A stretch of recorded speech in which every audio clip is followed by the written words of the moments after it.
مثل الذين حملوا التوراة ثم لم يحملوها كمثل الحمار يحمل أسفارا بئس مثل القوم الذين كذبوا بآيات الله والله لا يهدي القوم الظالمين. Terkait dengan kaidah-kaidah pengagungan ilmu, di mana kalau seorang penuntut ilmu itu memperhatikan 20 kaidah yang disebutkan ini, maka dia termasuk orang-orang yang mengagungkan dan memuliakan ilmu. Kita masuk dalam kaidah yang ke-6 dalam pengagungan ilmu ini. Berkata Syekh Shalih Al-Utsaimin hafizallahu taala, al-ma'qidus sadis, kaidah sholat hadis, ada di sana ilmu fikih, ada ilmu usul fikih, ada ilmu akidah, ada ilmu bahasa Arabnya dengan 12 cabangnya dan lain sebagainya. Seorang penuntut ilmu jangan pilih ilmu yang hendak dipelajarinya. Namun seorang penuntut ilmu harus berusaha untuk mencintai seluruh disiplin ilmu tersebut kalau memungkinkan untuk dipelajarinya. Jangan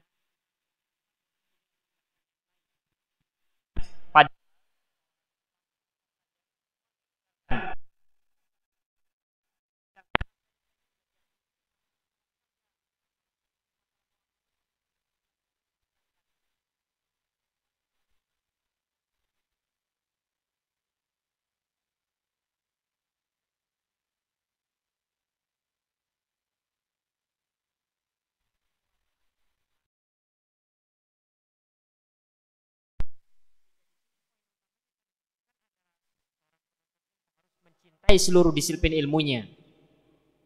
Kemudian yang kedua, di antara poin yang terpenting dulu juga adalah bahwa seorang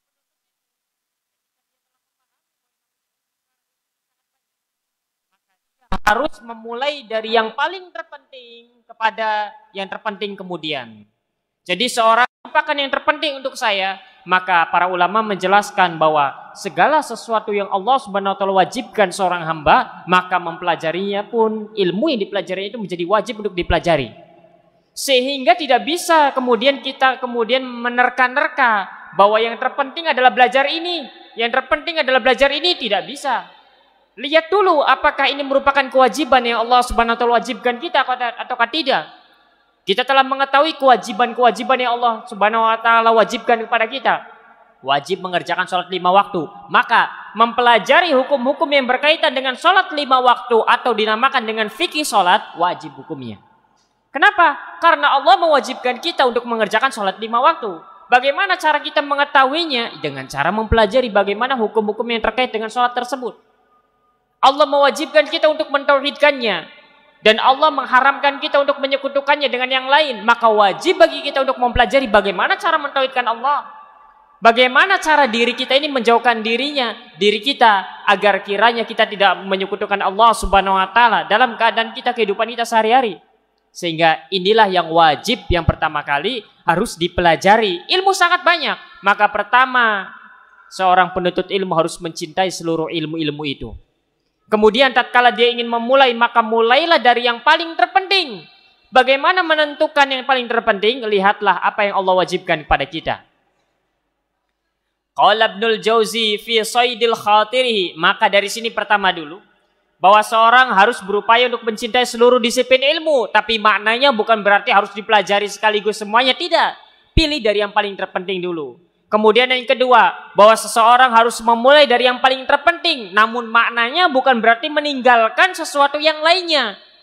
Tidak mengapa tidak mengerti bahasa Arab. Tidak mengapa tidak mengerti usul fikih, yang penting akidahnya benar, misalkan. Sehingga terlontar ucapan semacam ini, maka ini tidak diperkenankan. Seorang tidak boleh memilah dan memilih, saya cinta ilmu yang ini, saya tidak suka ilmu yang itu, tidak boleh. Berupaya untuk mencintai semuanya. Namun, dari mana harus memulai? Mulailah dari yang paling terpenting terlebih dahulu. Bagaimana cara taunya bahwa ini merupakan sesuatu yang paling terpenting? Lihatlah kewajiban-kewajiban yang Allah wajibkan untuk kita. Karena setiap kewajiban yang Allah wajibkan kepada kita, maka semua disiplin ilmu itu merupakan sesuatu yang terpuji. bahwa seorang penuntut ilmu dia harus berupaya untuk mempelajari dan menguasai semua disiplin ilmu itu kalau memungkinkan. Kemudian Al-Imam Ibnul Jauzi membawakan sebuah bait syair, min kulli fannin khudh wala tajhal bihi. Pelajarilah dari setiap disiplin, dari setiap bidang ilmu agama itu, wala tajhal bihi, dan jangan sampai engkau bodoh terhadap suatu disiplin ilmu yang tidak engkau pelajari. Kalau memungkinkan bagi kita untuk mempelajari semua bidang ilmu dalam bidang agama, maka pelajarilah. Jangan sampai kita kemudian tidak mengetahui suatu disiplin ilmu. Fal hurumut talib, memilah dan memilih hadis antara yang sahih dengan yang dhaif. Itu karena kita berhak untuk menjadi seorang ulama, dan tidak ada yang melarang. Kalau bukan anak pondok maka tidak boleh jadi ulama, tidak juga. Kalau bukan anak pondok tidak boleh diharamkan untuk faham ilmu nahwu, tidak. Masalahnya kita memiliki cita-cita itu atau tidak. Sehingga dari sini fal hurru muttali'un 'alal asrari. Orang yang merdeka itu berhak untuk mengetahui hal-hal yang rahasia yang tersembunyi dari ilmu-ilmu itu. Dan inilah awal mula kita pun termotivasi untuk belajar dahulu. Tatkala kita berada di masa-masa SMA kelas 3, masa-masa sudah ingin keluar dari SMA, waktu itu kita SMA negeri, kita mengambil jurusan IPA. Salah satu DKM masjid kami mengatakan begini, DKM masjid kami punya cita-cita, saya ingin membuat kampung ini menjadi kampung Arab dan Inggris, katanya. Masya Allah cita-citanya. Kemudian mengucapkan sebuah ucapan yang itu senantiasa teringat dalam benak anak pribadi.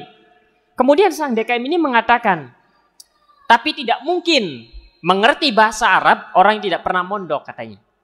Sehingga terfikir dalam benak anak, muncul pertanyaan, kalau begitu tidak ada kesempatan bagi anak ini yang lulusan SMA untuk mengerti ilmu bahasa Arab. Kemudian tanya kepada bapak, Pak, kalau belajar nahwu sama sorof itu ilmu apa? Dulu waktu SMA kelas 3, nanya begitu ke bapak. Pak, kalau ilmu nahwu, ilmu sorof itu ilmu apa? Kata bapak kaminya mengatakan, wah, ilmu nahwu sorof itu ilmu yang sulit katanya.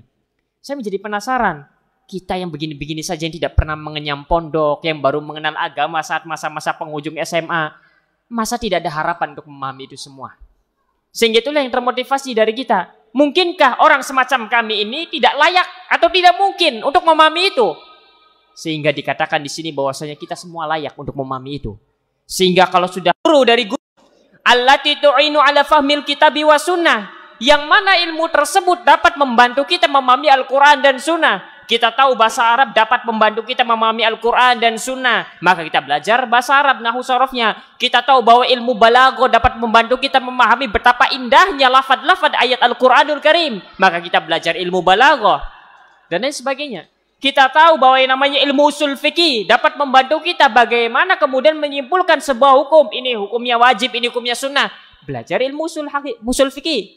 Kita mengetahui bahwa yang namanya mustalah hadis itu faedahnya dapat membantu kita untuk bisa memilah dan memilih mana hadis sahih dan mana hadis dhaif. Minimalnya bisa membandingkan ketika ada ulama yang mengatakan ini sahih, ini dhaif. Kita bisa membandingkannya. Oh, yang tepat adalah penilaian Syekh Fulan yang menilai hadisnya lemah misalkan. Modalnya mustalah hadis.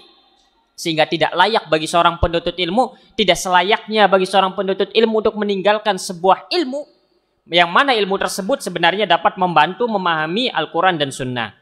Idza kana ya'lamu min nafsi quwwatan 'ala ta'allumihi wa la yasughu lahu an ya'ibal ilma alladhi yajhalu wa yuzriya bi'alimihi. Apabila seorang penuntut ilmu melihat pada dirinya, melihat pada jiwanya bahwa dirinya itu mampu untuk mempelajari ilmu-ilmu itu, wa la yasughu lahu an ya'ibal ilma, maka tidak diperkenankan, tidak diperbolehkan baginya untuk mencela sebuah ilmu alladzi yajhalu wa yuzriya bi'alimihi. Tidak selayaknya baginya untuk mencela sebuah ilmu yang tidak dia ketahui, dan juga tidak layak baginya untuk mencela seorang alim yang faham dalam ilmu tersebut. Karena dirinya tidak mengerti ilmu nahwu, akhirnya mencela ilmu nahwu. Apalah itu nahwu-nahwuan katanya, misalkan bikin pusing kepala saja misalkan. Wah, siapa si Bawai, si Ar-Kisai, akhirnya mencela para ulama ahli nahwu misalkan, karena kebodohannya tentang ilmu tersebut. Dan biasanya karena sebab kebodohan inilah orang-orang itu banyak mengingkari. Orang-orang yang mereka keras terhadap sunnah, diantara mereka karena mereka tidak mengerti tentang dakwah sunnah. Orang-orang yang kemudian mencela. Kalau tadi cuma sekedar keras, ini sampai mencela dakwah tauhid, dakwah sunnah. Karena mereka tidak mengerti hakikat dakwah tauhid, hakikat dakwah sunnah, akhirnya mereka mencela. Bukan hanya ilmu saja yang dicela, kemudian tokoh-tokohnya dicela. Siapa itu Albani misalkan? Siapa itu Ibnu Baz? Wah, itu hanya ulama-ulama haid dan nifas saja misalkan. Siapa itu Albani? Cuma tukang jam, tukang servis jam. Akhirnya dicela para ulamanya. Karena bodoh tentang sebuah ilmu, kemudian dicela juga ulamanya. Dan ini akibat dari kebodohan. Begitu pula kita. Terkadang banyak kemudian pengingkaran itu karena ketidaktahuan tentang sesuatu. Fa inna hadza naqsun wa radhilah. Hal yang demikian ini merupakan sebuah kekurangan dan sebuah kehinaan bagi seorang penuntut ilmu. Fal aqilu yanbaghi lahu an yatakallama bi ilmin. Seorang yang berakal seharusnya seorang yang berakal itu untuk berbicara dengan ilmu. Au yaskut bihilmin, atau dia diam dengan bijak. Kalau ingin berbicara dengan ilmu, kalau ingin diamlah dengan bijak. Wa illa dakhala tahta qaulil qail. Namun apabila dia malah berbicara tanpa ilmu dan juga dia diam namun bukan karena bijak, maka dia termasuk ke dalam ucapan seorang penyair, atani anna sahlan dhamma jahlan uluman laysa ya'rifuhunna sahlu uluman law qaraha ma qalaha walakinna ridha bil jahli sahlu. Atani anna sahlan dhamma jahlan, datang kabar kepadaku bahwasanya si Sahl itu dia mencela sebuah ilmu karena sebab kebodohannya. Uluman laysa ya'rifuhunna sahlu, Sahl ini, si Sahl, dia mencela banyak ilmu karena sebab dia tidak mengerti tentang ilmu tersebut. Dia mencela ilmu nahwu dalam kondisi dia tidak mengerti ilmu nahwu. Dia mencela ilmu usul fikih dalam kondisi dia tidak mengerti apa-apa tentang ilmu usul fikih. Uluman law qaraha ma qalaha, ilmu-ilmu yang seandainya saja si Sahl itu mempelajarinya, menekuninya dengan baik saja, walakinna ridha bil jahli, jangan dibenci sekalipun susah. Wa innama tanfa'u ri'ayatu fununil ilmi bi'timadi aslain. Mempelajari banyak bidang ilmu ini dapat bermanfaat bagi seorang penuntut ilmu dengan memperhatikan dua hal. Ahaduhuma, yang pertama, taqdimul ahammi fal muhim. Maka seorang penuntut ilmu hendaknya mendahulukan pelajaran atau ilmu yang paling penting di antara ilmu-ilmu yang penting lainnya. Ilmu syar'i ini semuanya penting. Namun ada tingkatan-tingkatannya, dari mulai yang paling terpenting, kemudian turun, kemudian yang berikutnya dan berikutnya. Mimma yaftaqiru ilaihil muta'allimu fil qiyami biwadhaifil ubudiyyati lillah. Bagaimana cara kita menentukan bahwa ilmu ini adalah ilmu yang terpenting di antara ilmu-ilmu penting yang lain? Maka dikatakan mimma yaftaqiru ilaihil muta'allim fil qiyami biwadhaifil ubudiyyati lillah. Caranya adalah dengan mempelajari sebuah ilmu yang paling dibutuhkan oleh seorang penuntut ilmu untuk menegakkan kewajibannya kepada Allah Subhanahu wa taala. Ini adalah ilmu yang paling terpenting. Sehingga jangan sampai baru di awal belajar sibuk belajar ilmu nahwu. Cara sholat tidak mengerti, cara wudhu tidak mengerti. Sedangkan dia sholat dan berwudhu, bagaimana dia kemudian menegakkan sholat kepada Allah Subhanahu wa taala? Sehingga dari sini yang pertama harus dibangun dalam pikirannya adalah lihat apa saja kewajiban yang Allah wajibkan pada saya. Oh, sholat 5 waktu, maka saya harus mengerti tentang masalah sholat ini. Kenapa? Karena ini kewajiban. Oh, ternyata di antara syarat sah sholat adalah berwudu, maka saya harus belajar tentang wudu. Kenapa? Karena wudu ini merupakan di antara syarat sah sholat. Kalau saya tidak becus wudunya, maka nanti bisa-bisa sholat saya tidak sah. Dan seterusnya, itu wudu, kemudian puasa, kemudian zakat, kemudian haji dan lain sebagainya. Dan masing-masing orang ada yang sama kewajibannya, dan masing-masing orang dalam beberapa hal itu berbeda. Misalkan semua kita wajib mempelajari bagaimana cara sholat yang benar. Wajib bagi kita mempelajari bagaimana cara berwudu yang benar, kewajiban, karena setiap hari kita sholat dan berwudu. Kemudian di antara kita ada yang wajib untuk mengerti tentang masalah muamalah, karena sibuk dalam pasar, di perdagangan dan lain sebagainya. Ada di antara kita yang tidak wajib untuk mempelajari hal itu, karena kita tidak sibuk dalam hal tersebut.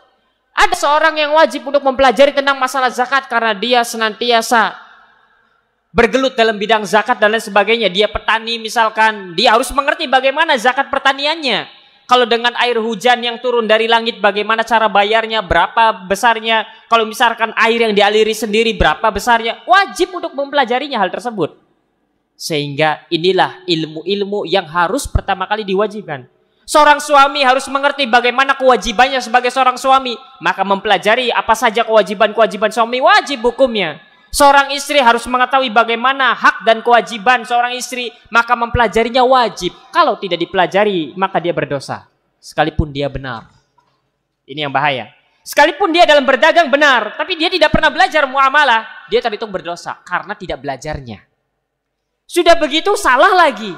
Misalkan, dia tidak mengerti riba, jatuh riba, sudah berdosa karena tidak mau belajar, kemudian dia jatuh dalam riba lagi karena ketidaktahuannya lagi. Sehingga besarlah dosanya.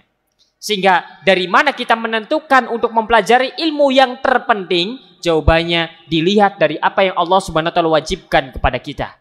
Dengan demikian, lihat apa saja kewajiban-kewajiban yang Allah wajibkan kepada kita, maka itulah yang pertama kali harus kita pelajari. Wal akhar, kemudian yang lainnya, an yakuna qasduhu fi awwali talabi tahsila mukhtasarin fi kulli fannin. Kemudian di antara hal yang paling bermanfaat untuk seorang penuntut ilmu agar dia bisa memiliki perhatian kepada semua disiplin ilmu adalah an yakuna qasduhu fi awwali talabi tahsila mukhtasarin fi kulli fannin. Hendaknya niat awal seorang penuntut ilmu itu adalah dia ingin mempelajari, menguasai dengan baik setiap ringkasan-ringkasan ilmu dalam setiap bidangnya. Dengan demikian, dia dapat mewujudkan sebagai seorang penuntut ilmu yang memperhatikan ilmu-ilmu yang lain. Hatta idza stakmala anwa'al ulumin nafi'ati. Maka seorang penuntut ilmu dituntut untuk memahami setiap ringkasan dalam setiap disiplin ilmu. Ilmu nahwu apa ringkasannya, dia harus menguasainya. Ilmu sorof apa ringkasan dalam ilmu sorof, dia harus menguasainya. Ilmu mustalah hadis apa ringkasan dalam ilmu mustalah hadis, dia harus menguasainya. Ilmu hadis, fikih hadis. Misalkan ada Al-Arba'in An-Nawawi, dia harus semoga kita diberikan rezeki untuk berjumpa dengan para guru-guru yang mengajari kita ilmu-ilmu semua itu semuanya. Nazara ila ma wafaqa tab'ahu minha. Kalau seseorang itu mempelajari semua ringkasan-ringkasan ilmu, kemudian dia telah menguasainya dengan baik ringkasan-ringkasannya secara garis besar, simpulan-simpulannya, maka kemudian dia melihat pada dirinya. Kira-kira dia lebih condong, lebih suka kepada ilmu yang mana? Setelah dia pelajari semua nahwunya, al-ajurumiyah telah selesai dipelajari. Sorofnya dong hatinya. Saya lebih senang kepada mustalah hadis ini. Maka perdalam itu. Yang penting kita sudah mempelajari dasar-dasar semuanya. Wa anasa min nafsi qudratun 'alaiha, dan seorang itu merasa memiliki kemampuan untuk mempelajarinya, untuk mendalaminya. Sehingga dari sini seorang penuntut ilmu jangan hanya sekedar hadir saja, sepekan sekali, yang penting hadir, jangan. Seorang penuntut ilmu harus memiliki cita-cita yang tinggi, karena kita semua berhak untuk menjadi ulama, karena kita semua berhak untuk memahami ilmu nahwu, karena kita semua berhak untuk mempelajari ilmu balaghah, karena kita semua berhak untuk memahami mustalah hadis. Kita semua berhak. Sehingga jangan mencukupkan diri dengan misalkan sepekan sekali, cukup, tidak. Namun harus memiliki cita-cita yang tinggi. Karena kita semua berhak dan layak untuk mendapatkan itu semua. Fatabahhara fi, seorang kemudian mendalami ilmu yang disukainya tersebut. Sawaun kana fannan wahidan am aktsar. Apakah dia mendalami satu ilmu atau kedua ilmu? Kalau dia menyukai beberapa ilmu, maka perdalam itu. Apalagi di zaman sekarang semuanya serba mudah. Kalau kita punya dasar-dasarnya, enak ini. Di zaman ini semuanya serba mudah. Kalau kita mengerti mustalah hadis, sekarang tinggal klik sudah muncul takhrij hadis. Tinggal nanti hasilnya itu tinggal disesuaikan dengan ilmu yang kita miliki. Tepat tidak? Sekarang yang namanya menentukan berapa warisan seorang hamba itu gampang sekali. Misalkan kita tidak mengerti bagaimana cara menghitung warisan. Kalau kita mengerti dasar-dasarnya, tinggal masukkan saja, tinggal klik, nanya ke Syekh Google, ini yang mati sekian, yang hidup sekian, hartanya sekian. Muncul datanya, tinggal sesuaikan dengan ilmu yang kita miliki. Sudah sangat mudah sekali. Sama juga dengan tasrif dan lain sebagainya. Misalkan kita ada sebuah kata yang kita tidak tahu ini tasrifnya apa ya. Lihat di buku-buku tidak ada, di catatan tidak ada. Ada, tinggal tanya Syekh Google saja. Yang penting kita tahu websitenya, tinggal tanya, klik, nanti kita mengerti. Oh, ini merupakan bina ajwaf. Karena dia bersambung dengan domir ini, makanya begini misalkan. Sudah semuanya serba mudah, alhamdulillah. Yang penting kita memiliki dasar-dasarnya. Jangankan itu, kitab yang gundul, ada aplikasinya untuk bisa mengharokati kitab yang gundul. Ada aplikasinya. Jadi misalkan ada kitab gundul, kita ingin mengharokati ini bagaimana, ada aplikasinya, tinggal tulis saja teksnya, nanti muncul hasilnya. Tinggal sesuaikan saja dengan ilmu kemampuan kita dalam bahasa Arab, ini tepat tidak harokatnya. Begitu, semuanya serba enak. Dengan demikian juga orang-orang yang tidak amanah ilmiah pun sudah banyak juga. Akhirnya dengan demikian beberapa orang yang sebenarnya tidak layak untuk tampil, tidak layak untuk menjelaskan kepada umat tentang masalah tauhid, tentang masalah syirik, karena tidak memiliki bekal, akhirnya ikut tampil. Dan orang-orang tidak mengetahuinya karena kemudahan informasi semacam ini. Sebagian mereka menulis artikel dalam kondisi dia mengkopas dari muslim.or.id, dia kopas dari rumaisa.com, dia kopas dari almandas.or.id, kemudian digabungkan ditulis oleh Al-Fakir Fulan bin Fulan. Subhanallah. Dia tulis, bahkan dijadikan sebuah buku, disebarkan, dijual kepada masyarakat kaum muslimin. Kaum muslimin tidak mengetahui tentang hal ini. Banyak juga ternyata orang-orang yang kemudian bangkitnya ini, para ruwaibidahnya. Oleh karenanya perlu belajar. Minimalnya kita belajar agar mengetahui mana orang yang belajar dan tidak belajar.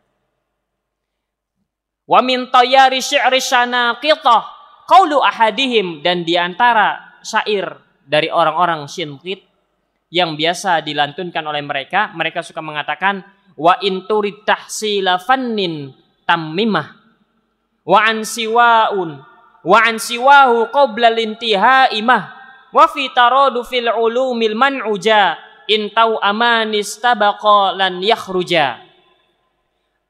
Wa inturi tahsila fanin tammima, apabila engkau ingin menguasai sebuah ilmu, maka sempurnakan ilmu yang dipelajari itu, jangan pindah-pindah.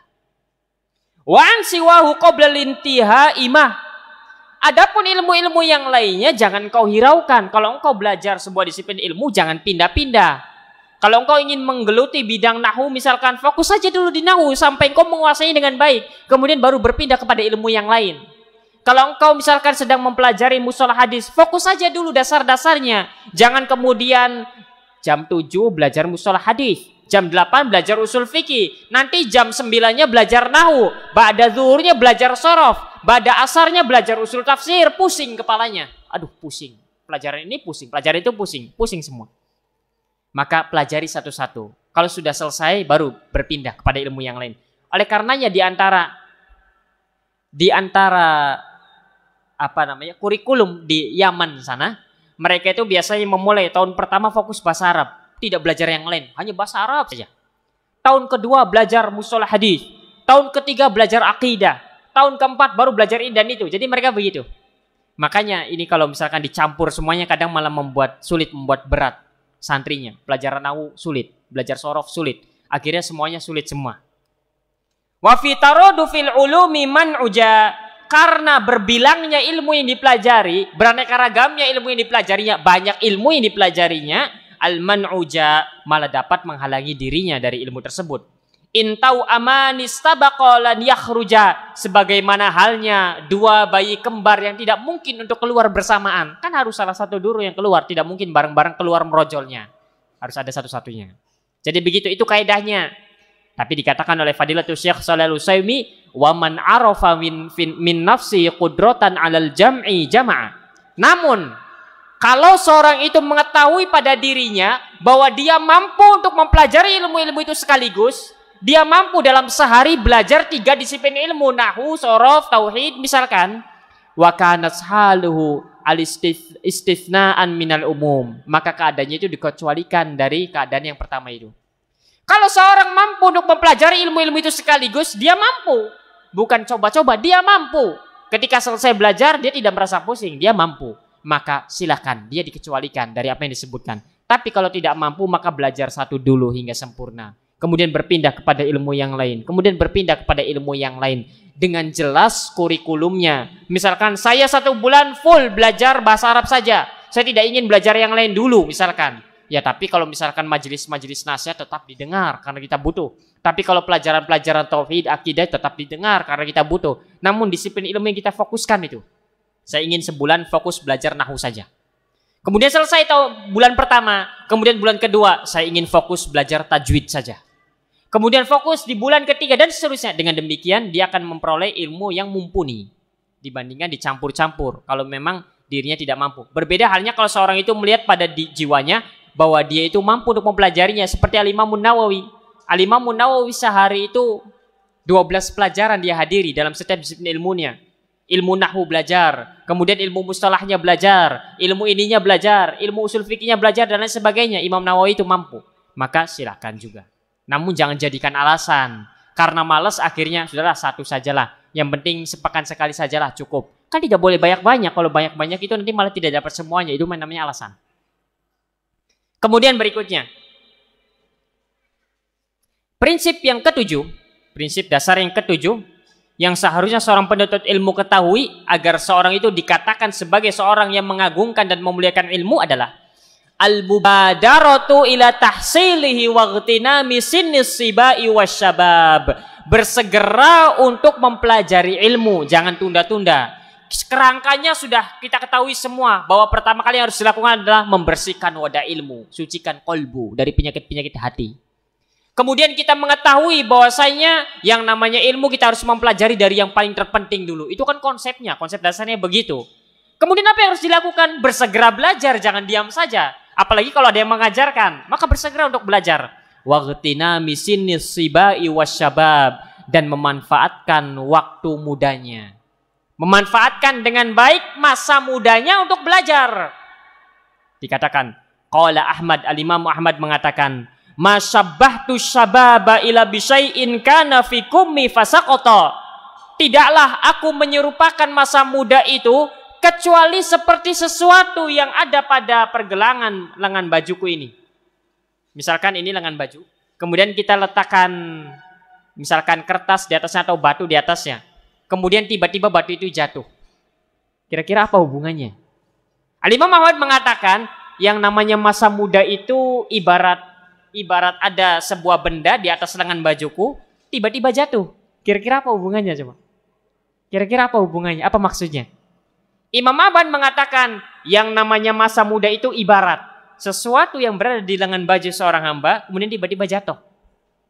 Apa maksudnya? Kaitannya itu apa masa muda dengan sesuatu yang ada di lengan baju kemudian jatuh? Apa kira-kira maksudnya? Masya Allah, para ulama itu begitu pengibaratannya. Kalau misalkan kita, kalau ada seorang yang kemudian tiba-tiba ngomong begitu, masa muda itu, misalkan kita mengatakan masa muda itu ibarat koin yang kita letakkan di atas kain baju kita, kemudian tiba-tiba jatuh.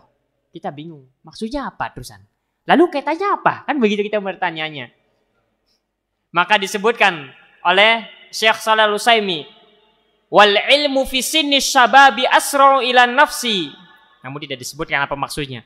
Maksudnya adalah masa muda itu hilang, tak terasa. Sebagaimana kalau ada benda di lengan kita, kemudian kita meleng sedikit, gerakan tangan tiba-tiba hilang. Lah, tadi mana koinnya yang ada di sini? Tak terasa. Begitulah masa muda hilang dari diri kita. Masya Allah, dalam sekali peribahasaan atau pengibaratan para ulama itu. Masa muda itu ibarat koin yang kita letakkan di lengan baju kita. Kemudian kita meleng sedikit, gerak sedikit lah, hilang koinnya. Begitulah keadaan masa muda bagi kita juga. Bahwa masa muda ini hilang, pergi, layaknya koin yang ada di lengan kita tiba-tiba hilang. Wal ilmu fi sinni syabab. Oleh karenanya para penduduk neraka jahanam itu benar-benar menyesal ketika masuk ke dalam neraka jahanam. Mereka menyesal baru iya, kenapa dulu saya nggak kayak gini dan kayak gitu? Kenapa saya dulu tidak beramal soleh dan lain sebagainya? Sehingga di antara permintaan penduduk neraka jahanam kepada Allah Subhanahu wa taala adalah agar kiranya dikembalikan lagi ke dunia permintaannya. Namun saat itu ya sudah terlambat sudah. Di dalam surat Fatir ayat 37 Allah Subhanahu wa taala berfirman, "Wa hum yastarikhuna fiha." Para penduduk neraka jahanam mereka berteriak kesakitan. Dan tidak ada satupun kisah yang lebih mengerikan di dalam Al-Qur'an kecuali kisahnya para penduduk neraka di dalam neraka. Tidak ada kisah yang lebih menyengsarakan, tidak ada kisah yang menyedihkan, yang begitu amat sangat pedih kecuali kisahnya para penduduk neraka di dalam neraka.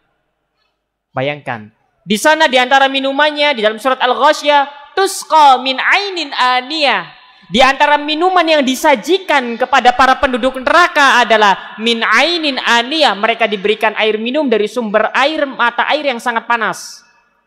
Disebutkan oleh para mufassirin bahwa air ini, sumber mata airnya itu dipanaskan. Dari mulai neraka dicipta hingga para penduduk neraka jahanam diberikan air. Bayangkan, dipanaskan. Jadi terus dipanaskan. Seberapa panasnya? Kalau misalkan panas kemudian didiamkan mungkin akan menyusut. Ini tidak. Dari mulai neraka diciptakan, dipanaskan. Sampai penduduk neraka kemudian minum dari sumber mata air yang telah dipanaskan ini. Itu minumannya. Pengen tahu makanannya? Di antara makanannya dikatakan laisa lahum ta'amun illa min dhari'. Tidak ada makanan bagi penduduk neraka kecuali dari dhari', dari pohon yang berduri, yang durinya itu dari api neraka. Pohonnya berduri. Seorang penduduk neraka ketika ingin makan maka dia harus memetik buahnya itu dulu. Ternyata buahnya pun berduri. Berdurinya berasal dari neraka. Bukan hanya berduri, beracun. Sampai disebutkan oleh para ulama, pohon dhari' ini di dunia pun ada. Kalau unta itu makan dari buahnya itu, maka unta itu akan keracunan dan dia kelaparan hingga mati kurus kering. Penduduk neraka makanannya adalah buah dari pohon dhari' ini. Racun, kemudian berduri, durinya dari api neraka, dan rasa sakitnya tidak akan pernah terhenti. Kalau unta makan buah dari pohon dhari' ini, dia akan mati, kelaparan, mati, selesai. Penduduk neraka tidak akan mati, kekal selama-lamanya. Kalau orang-orang yang kekal, minimalnya dia akan lama di sana. Itu hidangannya. Itu hidangannya. Di dalam surat Al-Haqqah ayat 36. Al-Haqqah ayat 36. Di antara hidangan yang disajikan, ini kalau pengen tahu hidangan-hidangan penduduk neraka ini. Di antara hidangannya, Allah Subhanahu wa taala berfirman, "Wala ta'amun illa min ghislin." Dan tidak ada makanan bagi mereka illa min ghislin, kecuali dari darah dan nanah yang bersatu. Darah dan nanahnya siapa? Darah dan nanahnya penduduk neraka. Darahnya keluar, nanahnya keluar, kemudian dipanaskan, api neraka sangat panas, kemudian dicampur, itulah makanan yang dikonsumsi oleh penduduk neraka. Sehingga Allah Subhanahu wa taala berfirman di dalam surat Al-Ghasyiyah ayat 7, la yusmin wa la yughni min ju'. Makanan yang tadi dimakan itu, hidangan-hidangan di dalam neraka itu tidak membuat seorang itu menjadi gemuk dan tidak juga menghilangkan rasa lapar. Masya Allah. Mana ini kok tiba-tiba bisa sampai ke cerita tentang neraka?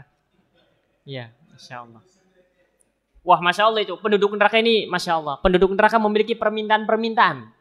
Dia datang kepada Allah meminta untuk dikembalikan ke dunia, namun Allah tidak kabulkan.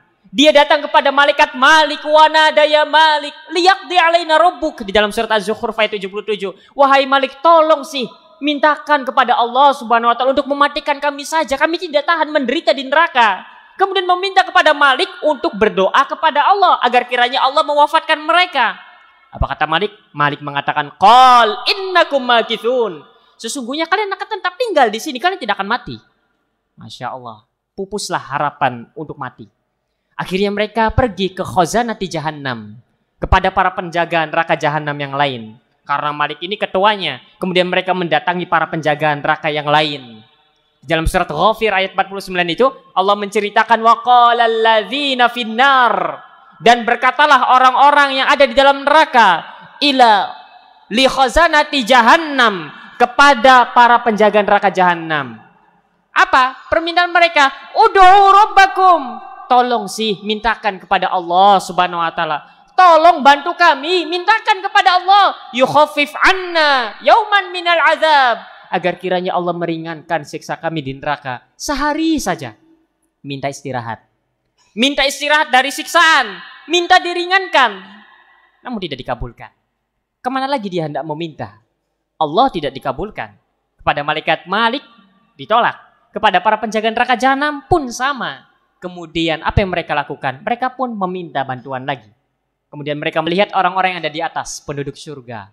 Kemudian mereka memanggil para penduduk surga yang ada di atasnya. Wanada ashabun nari ashabal jannah. Mereka para penduduk neraka memanggil para penduduk surga yang ada di atas mereka. An afidu alaina minal ma. Kiranya beri sedikit air saja kepada kami. Berikan kepada kami sedikit air. An afidu alaina minal ma. Kalimatnya bukan an afidu alainal ma, bukan. An afidu alaina minal ma. Berikan kepada kami meski hanya setetes saja air dari surga. Setetes saja, jangan banyak-banyak, tidak mengapa. Au mimma razaqakumullah, atau buah-buahan makanan yang Allah Subhanahu wa taala rezekikan kepada kalian wahai penduduk surga. Kemudian para penduduk surga mengatakan qalu innallaha harramahuma 'alal kafirin. Sesungguhnya Allah telah haramkan keduanya bagi orang-orang kafir. Sehingga sudahlah, menyesal di atas penyesalan yang sangat mengerikan. Pilihan kita cuma dua. Kita yang menjadi tokoh dalam cerita tadi yang barusan kita sebutkan, atau kita yang bukan menjadi orang-orang yang disebutkan tadi. Pilihannya cuma dua, silakan pilih. Mumpung kita masih di dunia ini, tentukan pilihanmu sekarang. Pilih menjadi tokoh dalam cerita tadi itu, yang datang kepada Allah kemudian Allah Subhanahu wa taala tolak, yang datang kepada malaikat Malik kemudian malaikat Malik pun menolaknya, yang datang kepada para penjaga neraka jahanam kemudian mereka pun menolaknya, yang meminta kepada penduduk surga kemudian mereka pun menolaknya, atau kita tidak menjadi mereka. Pilihlah pilihanmu dari sekarang. Ini penentunya di zaman ini, penentunya kita sekarang ini. Balik lagi kita, kembali lagi. Bahwasanya seorang penuntut ilmu harus memanfaatkan masa mudanya dengan baik. Wal ilmu fi sinni syababi asra'u ila nafsi. Bahwasanya belajar di masa muda itu lebih cepat untuk dikuasai. Wa aqwa ta'alluqan wa lusuqan, lebih kuat melekatnya di masa kecil itu, lebih kuat melekatnya.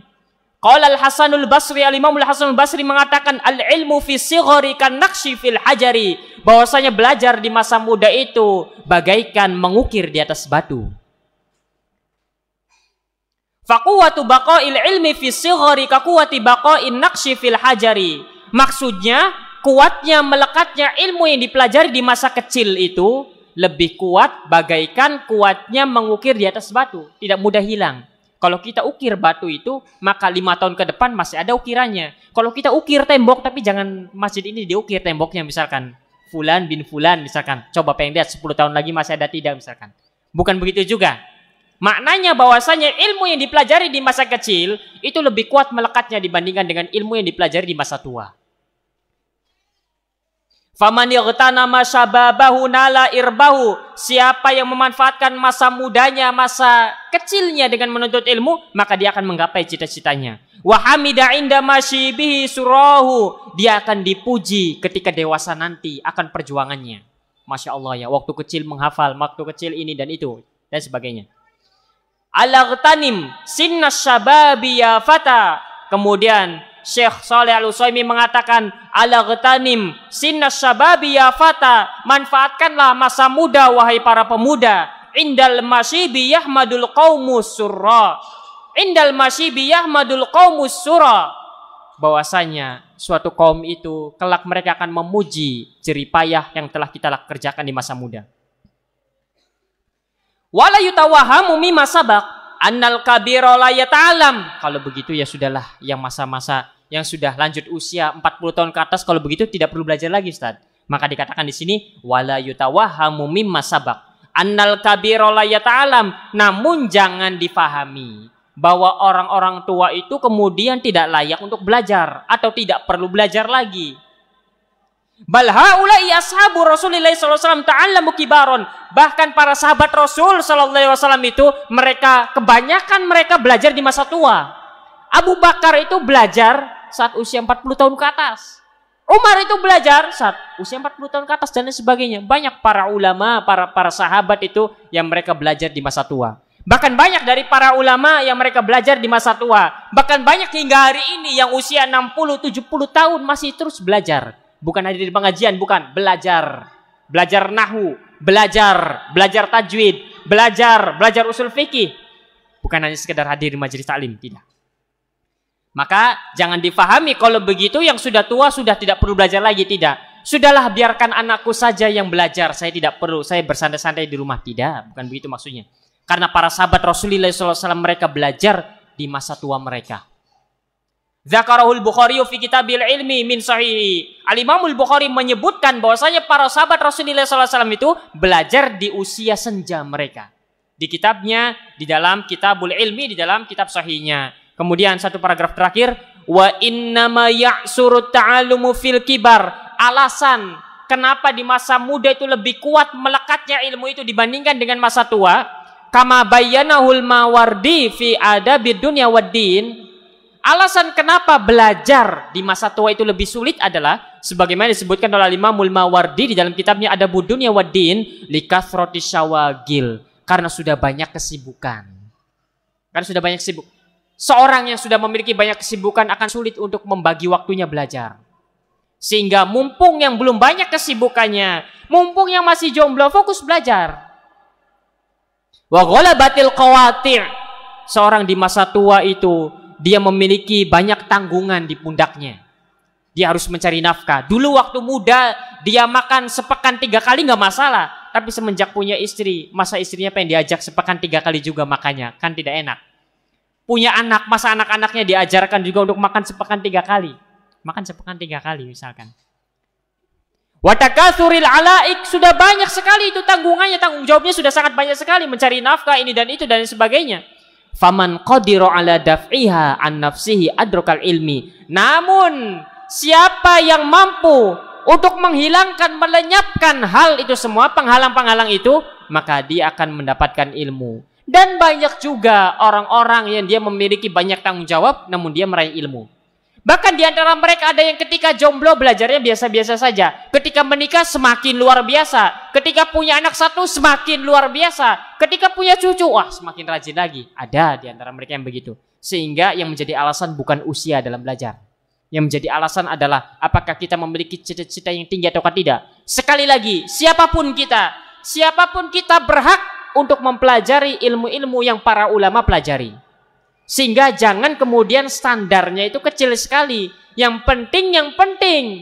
Kalau misalkan ingin menjadi ulama kayaknya mustahil. Jangan. Kita berhak. Minimalnya kalau kita tidak mati sebagai ulama, kita mati di jalan yang pernah ditempuh oleh para ulama. Layak bagi kita dan boleh bagi kita untuk mempelajari ilmu nahwu, mustalah hadis dan lain sebagainya. Wallahu taala alam bisawab. Mungkin ini yang bisa kita sampaikan, 2 kaidah ini, semoga yang sedikit ini bermanfaat khususnya untuk diri anak pribadi. Barangkali ada 1-2 pertanyaan maka dipersilakan sebelum kita tutup.